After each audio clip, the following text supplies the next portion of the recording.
Welcome to Sales and Marketing Talk Show.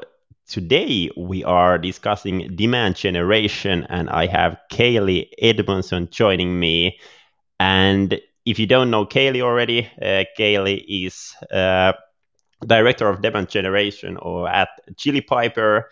And Chili Piper is a SaaS appointment scheduling platform, mainly focusing on sales team, if I get that one correct, Kaylee. So welcome on the show. Yeah, absolutely. Thank you so much for having me. I'm excited to be here. And demand generation is actually a topic that I haven't discussed yet in this talk show. I think I've done 73 episodes right now, so it's a good time to have have this kind of discussion here. And actually, I think like for many people, demand generation might be a little bit like new term. Like, what do you mean by that one? So before hopping into like details on what demand generation is, I would let you to tell us. So if you should give a like 60-second pitch about like what demand generation really is, Yeah, what is it? absolutely. No, that's great. So I think at the highest level, I think about demand gen in two waves of thought. Primarily being your main focus as a demand gen manager, marketer, director, or whatever you are, is to capture the demand that exists in the space for the product that you are trying to sell, or the pain point that you are trying to solve for. Secondary motion is to create demand for those who do not yet know who you are, what you do, what your purpose is, what pain point you solve, right? At its highest level, simplest form, that's what you're here to do.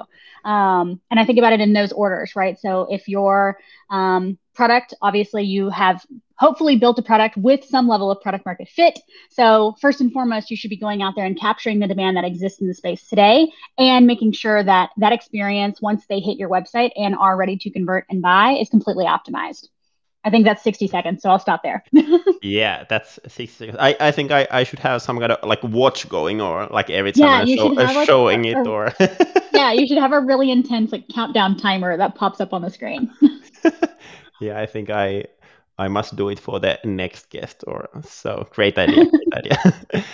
But I think like many people working in marketing or somewhere else, they are like super familiar with the term like lead generation. Mhm. And that is something that many companies are talking about. So what do you think? What is like the difference between demand generation and lead generation? Yeah, so I think that lead generation is a tactic that traditionally makes up part of your overall demand gen strategy. Um, but like lead gen is also kind of touchy for me. I think that if you work for a company that is in this game of lead gen or even like generating MQLs, marketing qualified leads, it's a really bad cycle to get stuck on, right? You get stuck on quantity versus quality. And I think that's part of this lead gen game is like, okay, say that we're a company, obviously reporting to some higher exec that says, hey, you have to generate 800 leads or 800 MQLs a month or whatever your number is.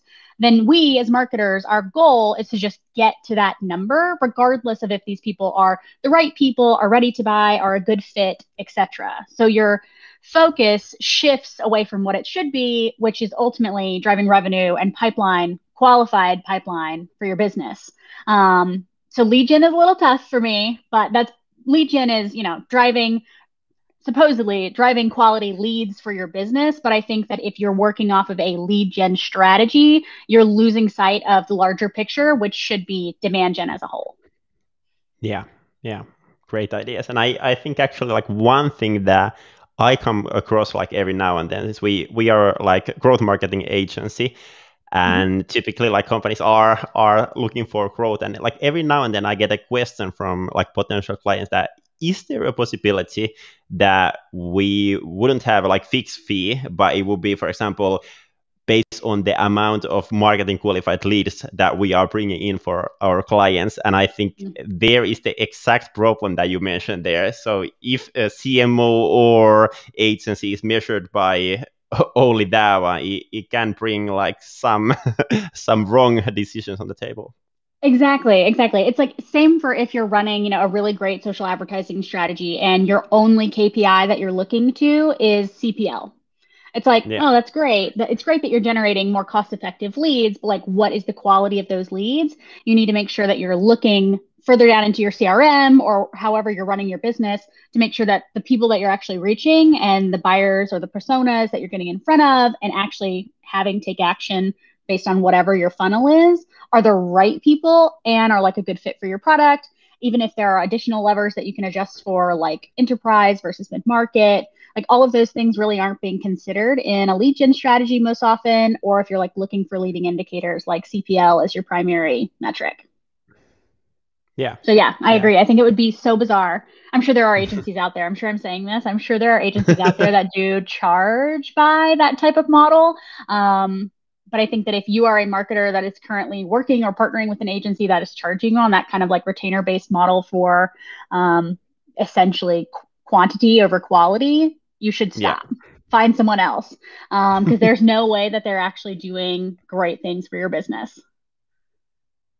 Yeah, yeah, exactly. And we can actually later talk a bit about like what are the best ways to like basically measure your demand generation, whether it's like you are using or doing it by yourself or or with someone else. Mm-hmm. But I think like the goal for here today is to have some kind of like actionable tips for like marketers out there, like when listening to this one. But before hopping into those one, can you open up a bit like what is your background? What kind of things you have done in marketing, and how how are you now in Chili Piper doing demand generation? Sure. Yeah. Let me try and be brief about it. So, when I first graduated college, I had no idea what I wanted to do with my life. I started out going to school for business because I thought it was broad and generic. 2 semesters in, that was super boring. So, I swapped to marketing because it sounded really interesting. I was always quite creative. And so, I thought it would be a good blend of, science and art, so to say. And that is definitely marketing. At the time, I had no idea. So, I graduated, found a job in healthcare. It was a job. I was excited to have a job. I didn't last long doing marketing for healthcare. It's really weird for me. It was hard for me to market, hey, when you're sick, come visit our hospital. So, anyways, learned the roots, like figured out that I really had a passion for growth marketing, digital marketing, which is now considered demand gen. And literally fell into this B2B tech world at a really, really small startup based here in Nashville, Tennessee, and loved it. Fell in love with SaaS, fell in love with B2B, like never wanted to leave, and I've just kind of gotten in this track of running demand gen programs for B2B SaaS companies. So I've worked at a series of B2B SaaS companies, super small, larger, post Series B. And yeah, now I'm at Chili Piper. Ironically enough, I stood up and championed buying Chili Piper for two of my previous B2B SaaS companies because we had this very same problem that Chili Piper solves for. So when I found out that they were hiring for an in-house demand gen function, it seemed like a no-brainer. I obviously believed in the product. So Yeah. as a marketer, that's like something that's really important for me is that obviously I need to believe wholeheartedly in what I am marketing since I didn't have that experience in my first gig in the healthcare world. So yeah, so now I'm here. I'm weird, I guess, in the fact that I have only ever done demand gen. I feel like most Yeah. often I talk to people who have really diverse backgrounds in terms of their career path and kind of how they got into this function. I just kind of fell in love with it quick and then never left. Yeah, interesting story, and I think that that's a great background for this discussion. And I think there's a lot of learnings from from your background to share here. But before like talking about tactics of demand generation, what companies should do, I think like one thing that is important is like for companies to understand who is their ideal customer like. And I think you mentioned already there that, for example, in Chili Piper, you used to be a like client and like really understanding the value that product is bringing. For example, if we think like your case being a scheduling tool, I think there's like a lot of scheduling tools out there. So how do you go in Chili Piper, like understanding who are the ideal customer of yours, like before moving to tactics or like thinking what should you be really doing? Yeah, absolutely. Before you ever start a demand gen strategy, launch any programs, any marketing at all, right? probably are joining an organization that has some customers, right? A few customers. Maybe you've sold to them yourself. Maybe you're like, starting in a really, really small startup. You have to have some kind of customers, right? That's the most powerful thing.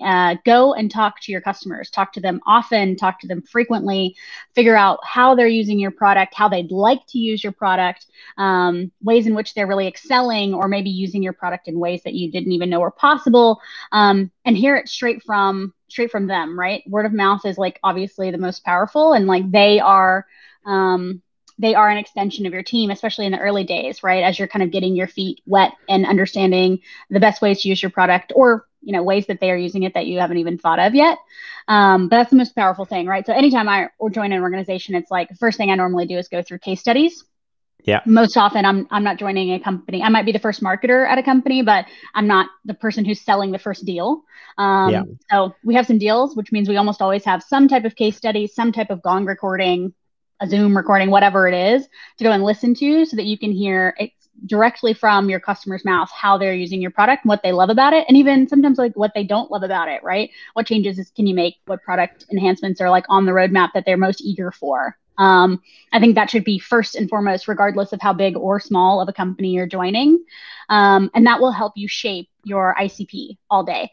And in some cases, it might even help you extend your ICP. So like for us at Chili Piper, we've always primarily actually sold to demand gen marketers. Our primary product is something called Concierge. It helps you with your website conversion. So for that, Yeah. like the primary person who's feeling that pain point is normally someone like you or I. So that's been our like bread and butter for several years now. However, talking to customers, understanding how they're using our product, we actually understand that sales is another primary persona of ours, as well as customer success. Yeah. And it's like we would have, I'm sure we would have figured it out on our own, but it's like so much easier and faster and more accurate to figure it out directly from your customers. So I think that's tactic one, right? Before you get into launching anything, creating anything, like talk to them, hear their words. Most often, the words that they're using to describe your product are a little different than the words you think you would use. Yeah.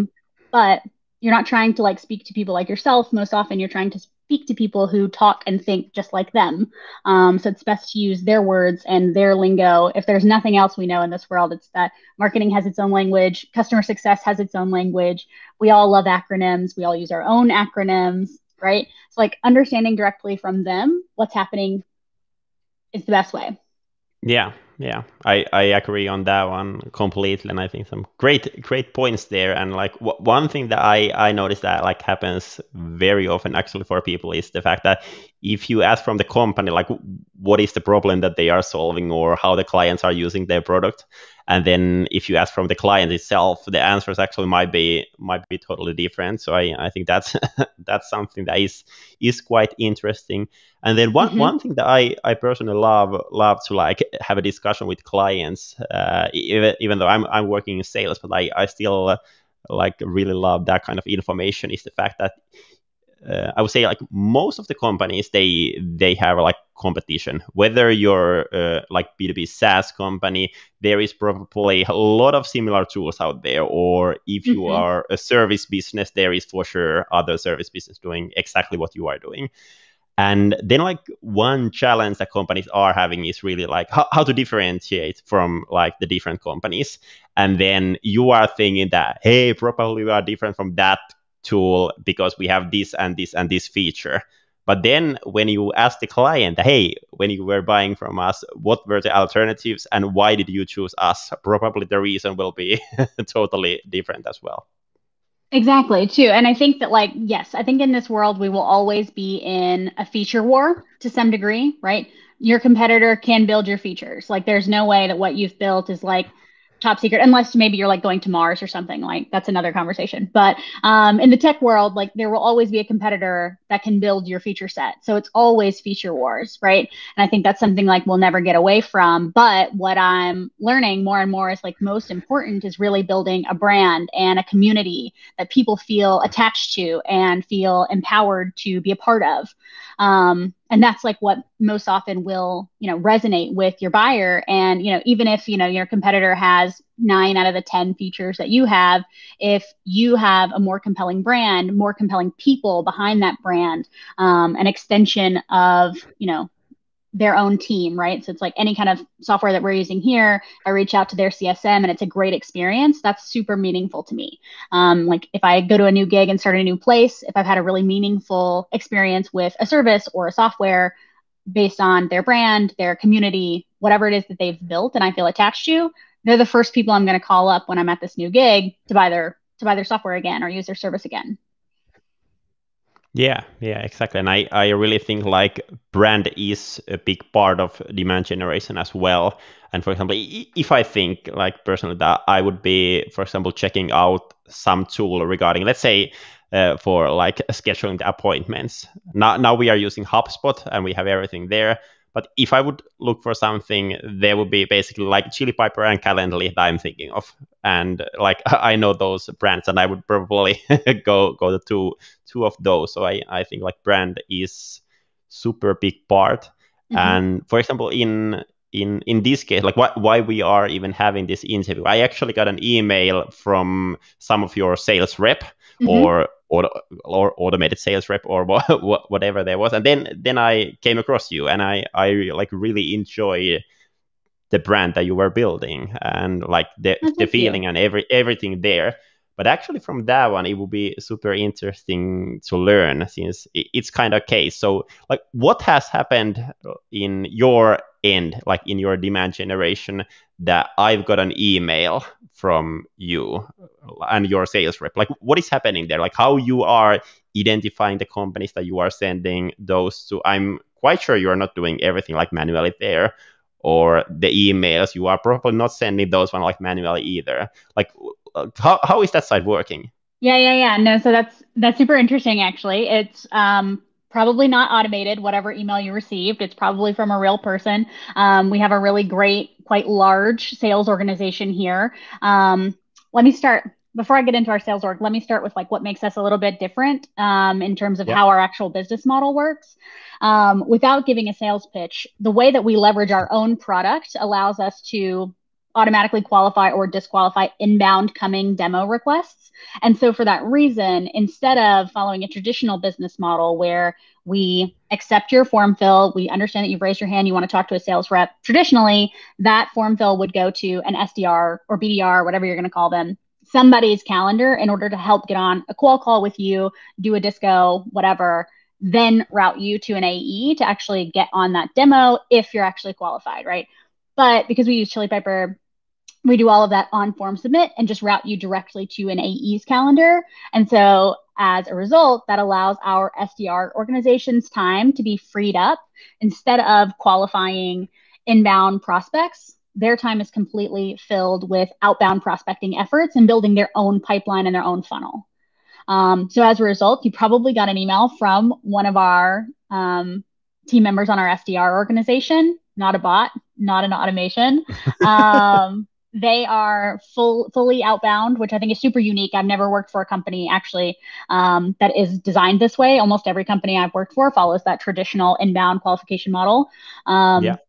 So I think that's super unique. And it allows us to reach, obviously, a lot more people with customization at scale than we would if they were sitting here taking 30-minute qualification calls all day long.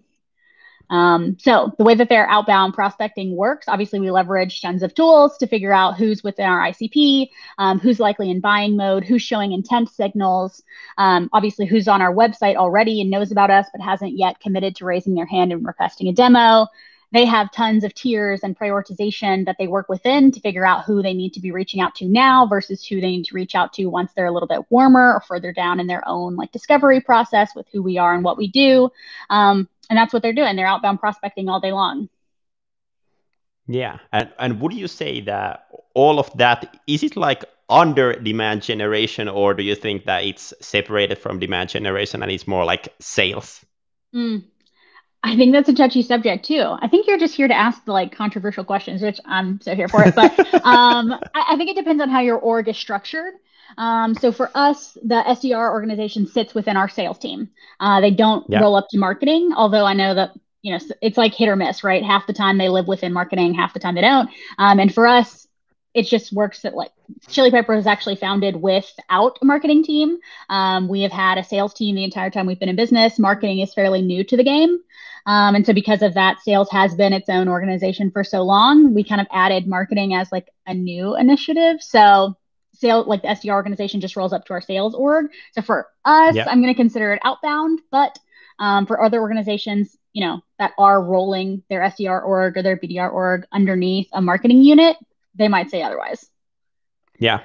Yeah. Interesting to hear. And I think there is for sure like different kind of versions of that one. And you can do it basically both ways. But Mm-hmm. then when we are like thinking about demand generation itself, like what are the like, would you say like typical tactics that you've been using now in your current role, or then if we think your past, like what are the typical tactics Yeah, for that companies sure. are using and probably should be using in demand gen as well? For sure. So I think that it goes back to this initial like 60-second overview that I said about what is demand gen. So some of these tactics around capturing the demand that already exists in the space. For me, obviously start with retargeting for whatever is left of retargeting after this post-cookie world. Retargeting is obviously critical. If people already know your brand and are engaging with you but aren't yet converting, those are definitely the hottest prospects that you should be getting in front of today. And that's like the low hanging fruit, so to say. If you don't have any retargeting campaigns running, you should get some up. If these people are coming to your site and engaging with an email list, if you have an email list, I would consider that part of capturing demand. You need to make sure that that is staying warm. That does not mean create an automated drip nurture series. I can give something actionable like that we do. We actually don't have an email drip from a marketing perspective. We don't have an email nurture because I just don't believe that it works. And I'm coming from my previous B2B SaaS company was an email service provider. So maybe that's a hot take. I don't know. But I just don't think that drip nurtures work in marketing. So that's my perspective there. But what we do from an email perspective is, we ask, if you'd like to be part of our newsletter list, and that is an extension of our own Chili Piper community. The emails come from me. I send them once a month. It's basically Yeah. anything and everything that I have personally learned that month, anything cool that I've seen on any of the like, communities or forums that I've on that I think could be really helpful for anybody that's subscribed to our email list to consume, that might help them with their day. So it's not a sales pitch. We actually don't even put a demo CTA in there. It's just like, hey, here's some cool stuff that we consumed this month. Like, we hope it helps you. And Yeah. that's our email strategy, but it's building a community and it's helping us build a brand. We get obviously more engagement from those types of emails than we get from any of the traditional, like, here's what inbound lead conversion looks like, and here's how we can help you. Like, those emails are, everybody's doing that. So it doesn't help you stand out in the crowd, and it doesn't help you build a community that really cares about what you are doing. And definitely seems very distant from connecting users to you as an individual versus you as a company. So capturing demand, that's part of it. With that, of course, comes any kind of website optimization that you can put in place. Obviously, making sure like your forms are as optimized as possible. Your website itself is very user friendly, and that customer experience once they get to your website is going to be the most ideal that you can possibly serve them. So those are some of Yeah. like initial tactics that I think I would start with on capturing demand. And then in terms of creating demand, like honestly for us, we're on Google for bottom of funnel search terms. So we're not bidding on terms like lead gen. That's like super, super high level. And I just don't believe that there's any intent there. If people are Googling to figure out what lead gen is, they're not looking to buy your product. So you can come up Yeah. organically, you can let them learn about you. But for us, it's bottom of funnel intent terms on Google and social. Social is huge. It's essentially a guaranteed content distribution platform. And I think that's how people Yeah. should be using it. Yeah, interesting. Couple of new questions came up Oh yeah. from that answer. First of all, you mentioned there that like companies should be doing retargeting, and Mhm. I think there are a lot of companies doing that one as well. But what do you think? Like, what is the most efficient way on like doing retargeting? Like, what kind of retargeting you should be doing? And for example, in your case, are you targeting people to a landing page where they can book a demo, or are you targeting them to get, for example, some kind of blog post with value or with reference cases, or like where you should be like getting those people from retargeting if they already like know your brand? Yeah, I say I think that it definitely depends on your brand, like your business itself, what you're selling and where you sit within the space, and especially who your buyer is. Obviously, every buyer reacts differently to advertising. So, like if you're selling to engineers, for example, good luck. They don't really respond very Yeah. well to advertising. But for us, we're primarily selling to marketers. And so I think me personally as a marketer, and of course anybody on our marketing team, like I engage often with advertising. I'm very intrigued by advertising. Obviously, it's what I do for a living. So I think it's just a different angle. But for us, like one of the tactics that we use for people who have specifically visited bottom of funnel pages, so it'd be a product page, a pricing page, maybe they've viewed the demo page but haven't actually like followed through with a submission. All of those candidates go into Yeah. a pool, and we actually retarget them right now using LinkedIn conversation ads, which for us have been really successful. The ask is to get a demo. We're actually testing something new right now, and I can keep you posted on the results on actually joining a demo with me, because we're primarily targeting demand gen marketers. And so obviously Yeah. I look and think much like them, and might serve a more unique experience once you get them on a call to just have a conversation, not necessarily a hard demo of our product, but just more so talk to them in a discovery manner to figure out what their pain points are, what they're trying to solve for right now. And if it leads to an actual demo with an account executive, great. But if not, then that's really great research for us to have in our pocket as we continue to go to market and kind of tap into this ICP.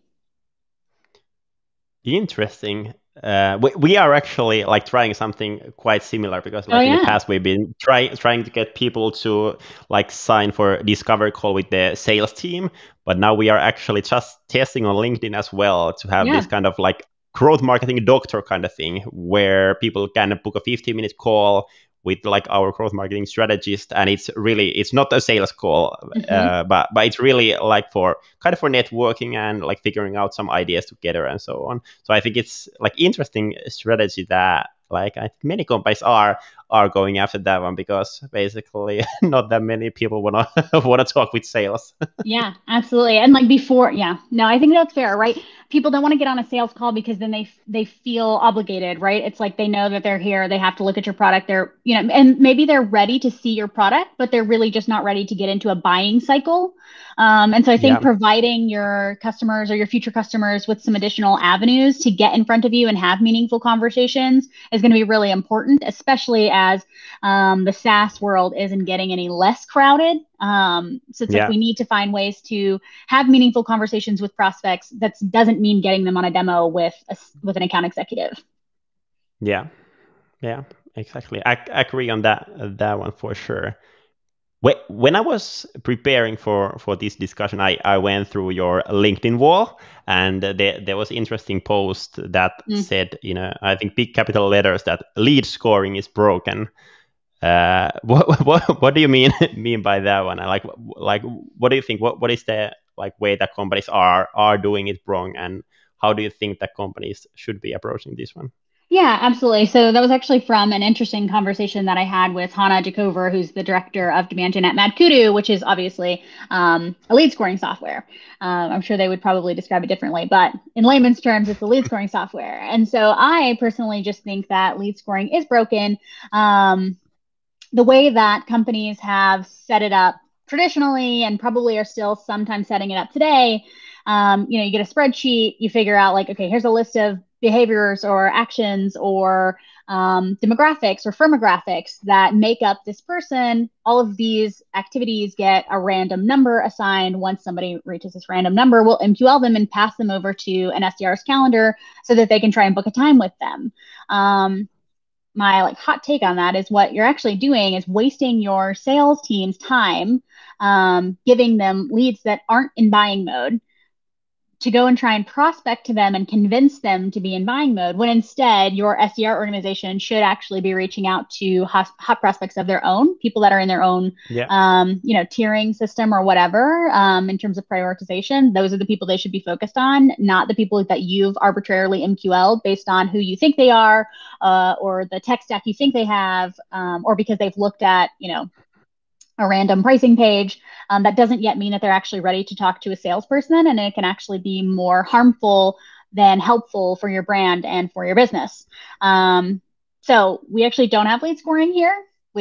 we stood it up when I got here, and then the more I saw it in action, we obviously created this feedback loop between us and our sales organization, and that's what we were hearing. Like, hey, like this isn't like a sales versus marketing game, but like we're wasting our time. Like this is not working for us. We're following up with these people. Sometimes these people like say they've never even heard of us, but they're in our database somehow. Like what's going on? And so we were like, well, let's just stop. Like stop wasting your time. Prioritize your efforts on other things that you've got going on, and let's see if that drives more revenue for the business. And it did, and it's still doing so. So we aren't leveraging lead scoring at all.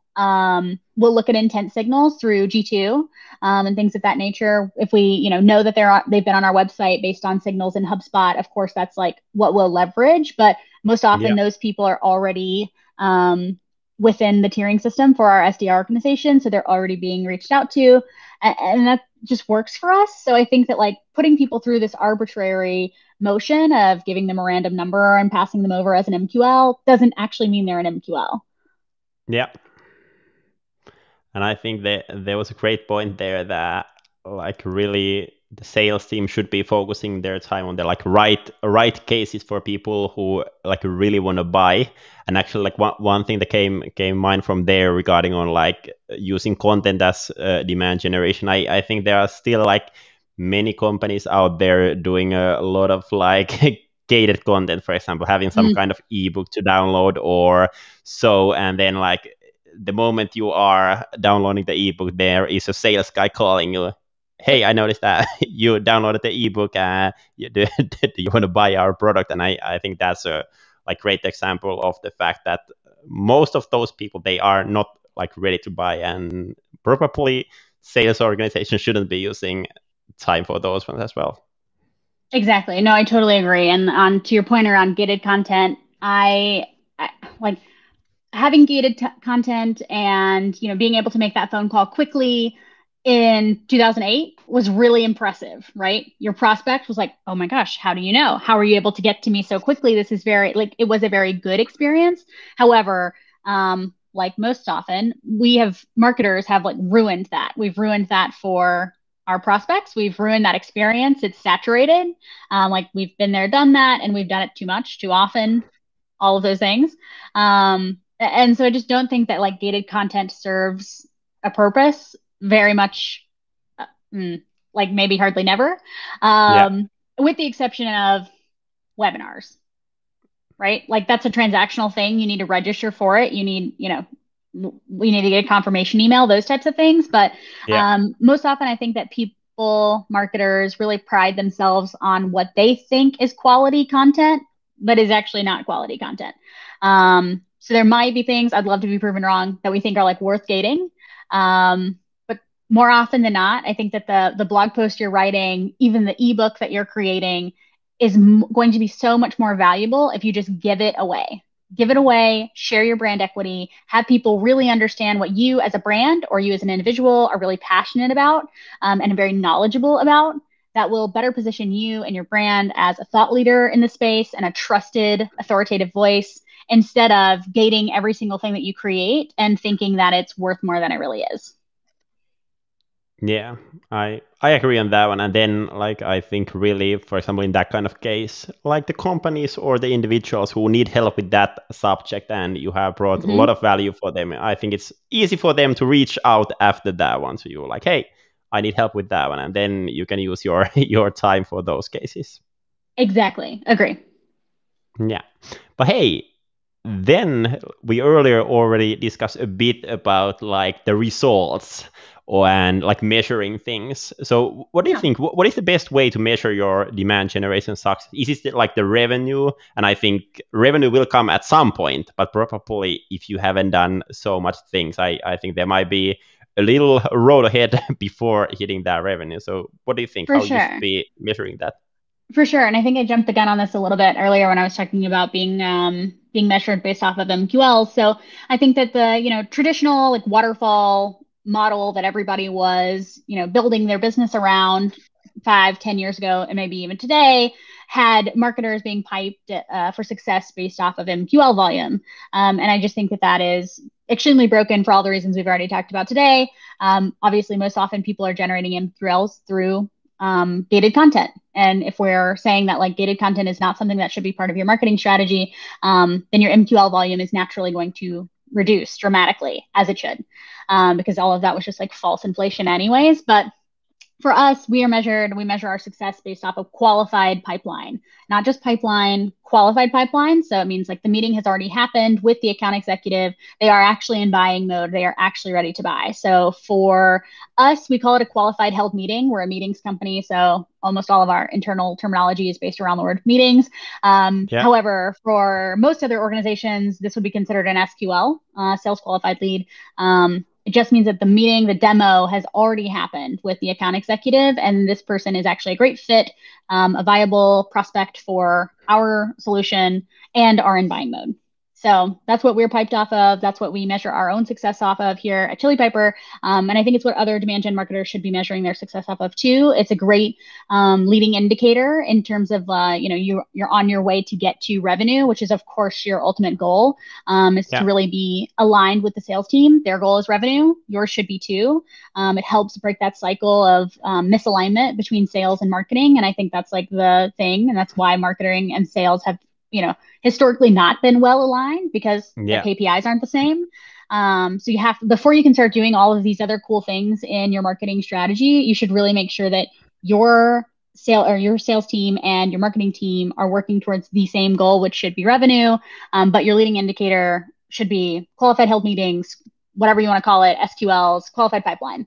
And then of course too, it's like, I'm not saying that we don't as an organization look at other metrics, like, top level metrics. For us, it's like, yes, it's important to make sure that our ads are reaching the right people at the right time.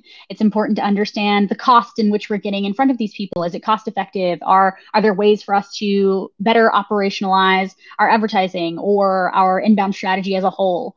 Of course, all of those things are super important. So I'm not saying, don't look at them, don't, understand the trends and figure out, what's changing or what's performing worse this month than last month. All of those things definitely should still be in your wheelhouse and you should still be looking at them frequently, but that shouldn't be your ultimate North Star. Your North Star needs to be pipeline.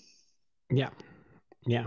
Sounds good. And I think that is like one challenge that many companies are having, having the like Mhm. wrong things that they are measuring. For example, the like marketing qualified lead, as we talked earlier. I think if you are right now there, I think you should be changing that to something else for sure. Yeah, absolutely. And I think too that it's like important for you. So say that you're a demand gen marketer and you're reporting to someone who is telling you that your goal is an MQL, right? That's your North Star. You need to be generating MQLs. You should challenge them. Ask them why.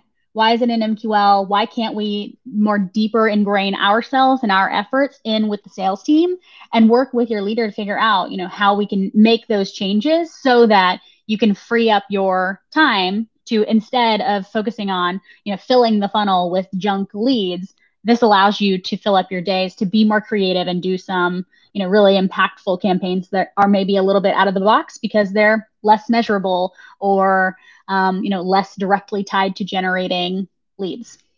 Yeah. Yeah, exactly. But hey, then lastly, I have this tradition that I have a question from my previous guest to you, and then Oh, you have the chance to ask a question to my next guest. And on my last episode, I had Neil Patel joining me. And Neil's question to you is that what demand generation tactics provides the quickest result with spending the least amount of money? oh, what a great question. I mean, okay, wow, Neil Patel, no pressure.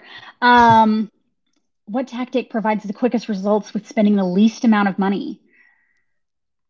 Technically, okay, let me try and go off script a little bit. I could answer very traditionally and say, oh, we do Facebook ads and Facebook ads are very cost effective, blah, blah, blah. All of those things are true. Yes, do those things. If you're able to target on Facebook, yes, you should be doing that. However, technically this was free. So I'm going to say this was the least amount of money. What we've actually started doing is building a pre-pipeline before we do a product launch. So we are starting to do pre-product launches in which we generate an email list that's curated with people who are raising their hand and showing intent, buying intent for a product that we're releasing into the world. And the day of launch, send out a huge launch email letting people know that it's happening. We did this for the first time back in March, and generated immediate revenue in month technically for free, right? It's an email list. It's something that you own. You probably have a marketing automation platform in your suite. If not, MailChimp is free under like 2,000 subscribers. So go get yourself a MailChimp account and start doing pre-product launches, right? It's really great for so many fronts, right? Product marketing can get some level of like pre-discovery of who these people are, help you understand your ICP, understand what they care about, which messaging is resonating with them, etc. But then also these people have come to you and raised their hand and said, hey, we want to buy this product. So then the day it's ready for launch, great. There's all of those people, are in a nice little list for you. You can send out an email, relatively low lift, incredible impact for us as a team. We're able to get a lot of really direct insights on what's going to work as we take this product for a full launch and market. Yeah, and I think it's like something that companies should really move forward to more is like a pre-product launch. I think Google it if you want to do some research on how other companies are doing it. But we just started doing it in March and have seen a lot of success. So I think that's going to be my answer for that. That's a great question. Yeah, and great answer and interesting. I was thinking that it might be something different, so I think it was kind of I outside of the know. box answer as well. So it was great. Yeah. I want to try and mix it up a little bit. Yeah, that's good. That's good. But hey, then lastly, your question to my next guest. And we kind of have this, I would say, interesting moment here, since typically and actually like always before this one, I have had the next guest in calendar. But before this episode, actually, the next guest canceled the podcast. So we don't know who the next guest will be. But I think Oh. that this will actually make this kind of fun because you have the chance to ask a question from someone we don't know yet. But I will make it a little bit easier for you. It will be someone that we will be discussing something related to sales or marketing. So Is that easier? I feel like that's so broad. Here's something that I think is a hard-hitting question that I am always very interested for people that are willing to just like be honest and vulnerable about. I know it's like really, really hard to come on a podcast and like spill your secrets or share your mistakes or your faults. But for me, I'm always interested in understanding what their biggest public mistake is. So, like marketers, everything you do is very, very public, which is really great and rewarding from one aspect, but can also be really like detrimental to yourself or your brand on another aspect. So, for instance, this is coming off of obviously that HBO email going viral a few days ago. So, for anybody that's listening that maybe doesn't know, there was supposedly legitimately an intern working at HBO that sent out an email to their entire prospect list, which I can only imagine is hundreds of thousands of people. That was like a template. So you open it up and it's just like one line that's like, this email is to be used for tests or whatever it said. And within minutes, HBO was trending on Twitter. So it actually turned out to be pretty great for their brand. Like HBO, came out and made a tweet about it. It kind of made it comical. Like we're working with them to like resolve their challenges, like all of these things. But can you imagine being that intern? And so, anyways, I know that I've had several moments like that in my life. I've definitely sent go on an email like without any links in it, without like properly QAing it. Like I know I've done that, but I just always love to hear other marketers or even salespeople's mistakes and and their learnings from it. I think it just makes us feel a little bit more human. Like we all mess up, so like let's just like live in it and be honest about like, hey, I fucked up. It's a great question, and I hope we will get some great story from the person who is joining on the next episode. But hey, at this point, super big thanks to you, Kaylee, for joining me. Thank you for everyone listening, and if you liked the episode, feel free to share it on social and tag me and Kaylee on that one as well. And have a great week, everyone, and bye bye.